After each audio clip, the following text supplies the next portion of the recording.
Chers amis, bonjour et bienvenue. Nous parlons aujourd'hui de l'évangile de ce dimanche, 24e semaine du temps ordinaire de l'année B. Et nous lisons ce passage central dans l'évangile selon saint Marc, la confession de foi de Pierre à Césarée. Ce sont les versets 27 à 35 du chapitre 8. En ce temps-là, Jésus s'en alla, ainsi que ses disciples, vers les villages situés aux environs de Césarée de Philippe. Chemin faisant, il interrogeait ses disciples au dire des gens « Qui suis-je » Ils lui répondirent « Jean le Baptiste, pour d'autres Élie, pour d'autres un des prophètes. » Et lui les interrogeait « Et vous, que dites-vous pour vous, qui suis-je » Pierre, prenant la parole, lui dit « Tu es le Christ. » Alors il leur défendit vivement de parler de lui à personne. Il commença à leur enseigner qu'il fallait que le Fils de l'homme souffre beaucoup, qu'il soit rejeté par les anciens, les grands prêtres et les scribes, qu'il soit tué et que 3 jours après, il ressuscite. Jésus disait cette parole ouvertement, Pierre le prenant à part se mit à lui faire de vifs reproches.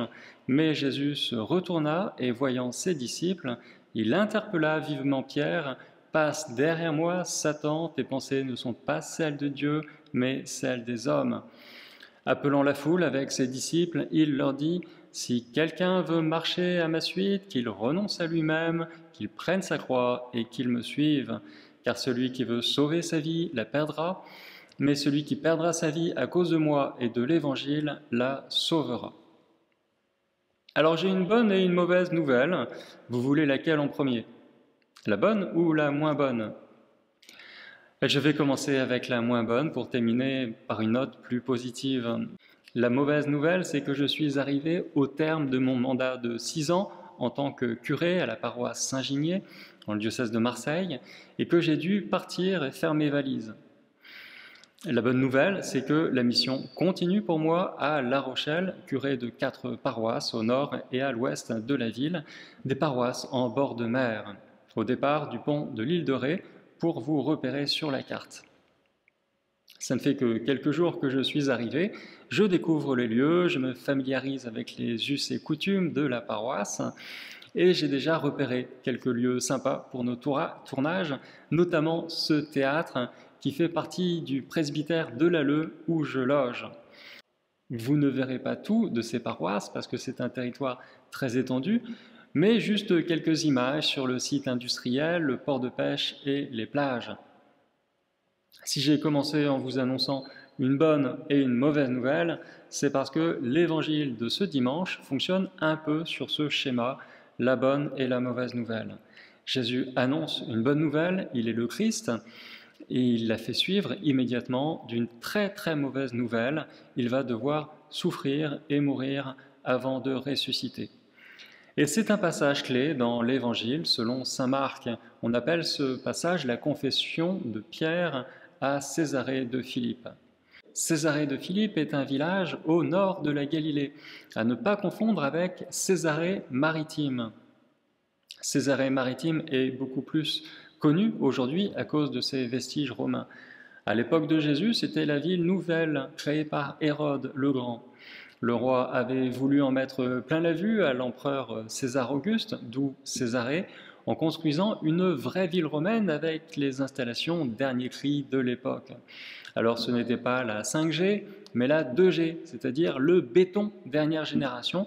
C'était un mélange de mortier et de cendres volcaniques qui permettait aux ingénieurs de l'époque de construire des structures sous-marines très très résistantes. Les digues que l'on construit aujourd'hui sont minables à côté de celles de Césarée maritime qui tiennent depuis 2000 ans. C'est donc pour cette raison que nous connaissons mieux Césarée maritime que Césarée de Philippe, 2 villes à ne pas confondre parce qu'elles portent le même nom. Pour en revenir à notre passage de l'Évangile, la scène se déroule à Césarée de Philippe. Le village n'est pas sur la côte, mais au pied du mont Hermon, au nord du lac de Galilée, près de la frontière avec la Syrie et le Liban. Et cette scène coupe l'Évangile en 2. Il y a un avant et il y a un après. Ça doit faire 2 ans et demi à peu près que les apôtres sont avec Jésus. Jésus a fait beaucoup de miracles, tous plus impressionnants les uns que les autres. Guérison, exorcisme, Jésus a marché sur les eaux et à plusieurs reprises il a nourri les foules, 25 000 personnes la première fois au chapitre 6 à l'est du lac, et puis 20 000 personnes la deuxième fois en territoire païen, c'était au chapitre 8. Et Jésus estime qu'ils sont mûrs pour s'engager plus profondément dans la foi. Il leur pose cette question: pour vous, qui suis-je? Et c'est Pierre qui prend la parole au nom des 12. Il répond: tu es le Christ. Après plus de 2 ans avec Jésus, on peut dire qu'ils ont été longs à la détente. Pourtant, ce n'est pas la première confession de foi que l'on trouve dans l'Évangile selon saint Marc. Dans le même Évangile, Dieu le Père témoigne de Jésus au baptême en disant « Tu es mon Fils bien-aimé, en toi je trouve toute ma joie ». Et puis il y a aussi les démons qui disent de Jésus « Tu es le Saint de Dieu ». Mais pour les disciples, ces paroles et ces miracles restent encore obscurs.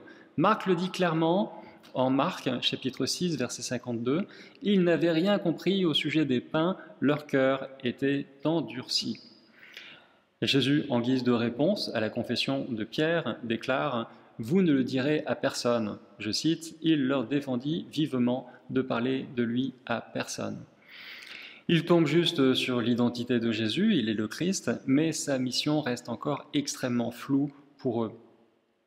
Ils ont comme point de repère les grandes figures bibliques, c'est à la fois un avantage et un inconvénient. Alors vous savez sans doute que la société juive au temps de Jésus est composée de plusieurs groupes religieux.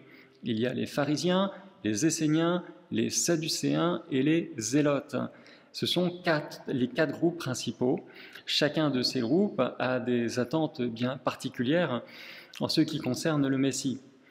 Le Messie pour les Esséniens, par exemple, c'est un prophète, comme Élie ou Jean le Baptiste. Pour les Sadducéens, ce sont des prêtres du temple de Jérusalem, le Messie doit être aussi un prêtre comme Aaron. Pour les Zélotes, le Messie attendu est un roi, comme le roi David, un Messie éventuellement prêt à en découdre avec l'occupant romain.